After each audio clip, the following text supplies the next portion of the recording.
पक्षामध्ये सुरुवातीला बातमी येते ठाकरे बंधूंसंदर्भातली, कारण ठाकरे बंधूंची काल भेट झालेली होती आणि आजही त्याची चर्चा जी आहे ती बघायला मिळते, कारण मनसेची एक स्वतंत्र बैठक पार पडलेली आहे आणि आता उद्धव ठाकरे युतीसाठी सकारात्मक आहेत आणि ते युती करता कोणताही निर्णय घेऊ शकतात असं काहीसं वक्तव्य समोर येत आहे। त्याच्यामुळे येणाऱ्या काळामध्ये नेमकी काय पावलं आता उद्धव ठाकरे टाकणार याबद्दल आता चर्चा सुरू झाली आहे।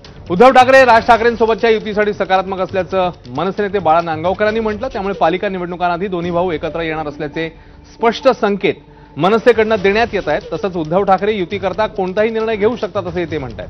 त्यामुळे राज ठाकरेंसोबत जाण्यासाठी आता उद्धव ठाकरे मवियाला सोडचिठ्ठी देणार का अशा चर्चा आहेत, कारण मविया आणि मनसेच्या विचारसरणीत फरक असल्यानं विचार करावा लागेल अशी मनसेची भूमिका आहे।